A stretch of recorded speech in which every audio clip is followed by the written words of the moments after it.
All right, good morning, everybody. This is a Fantasy Sports Boss. It's Crisis Point Monday, another wild weekend in fantasy football. Certainly, it's a Crisis Point Monday for the San Francisco 49ers, which I'll get into.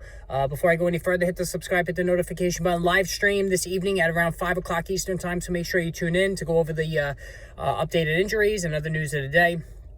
Jimmy Garoppolo, during the live stream yesterday, it came down that he officially broke his foot, so he's going to be done for the entire remainder of the 2022 season. And this is a huge blow because, in my opinion, the San Francisco 49ers were a Super Bowl team.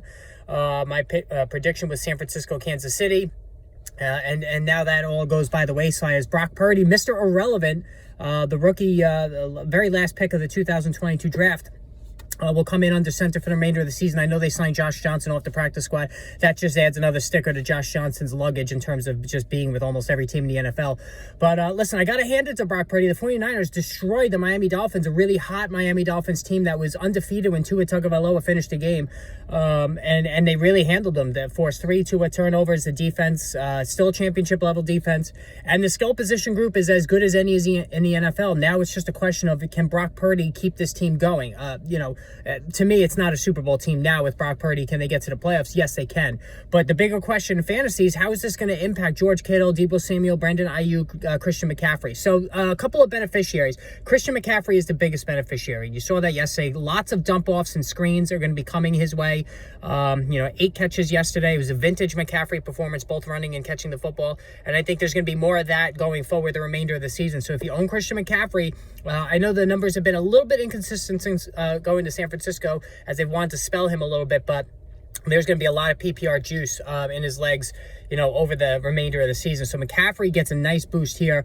I want to say George Kittle, but Kittle's been bad the last 2 weeks. I mean, his points are down, but you all know with rookie quarterbacks, they tend to rely on their tight end. So I'll give a slight nod to George Kittle, although I think I'm neutral on that one. Deebo Samuel, what I did like yesterday is that, just like with McCaffrey, they used Samuel near the line of scrimmage on dump-off screens, jet sweeps, and I think there's going to be a lot of that. So in actuality, I actually think Samuel gets a boost as opposed to when he was with Jimmy Garoppolo, when he was the fourth option behind McCaffrey and Kittle and Brandon Ayuk. Speaking of Brandon Ayuk, he is the biggest loser in all of this. Brock Purdy's not going to be able to throw down the field. Not that Jimmy Garoppolo, was Justin Herbert throwing the ball down the field, but he could consistently hit the intermediate throws that Ayuk was able to exploit and take down the field. And also in the red zone, he was a big weapon. So I think Ayuk is the biggest loser here.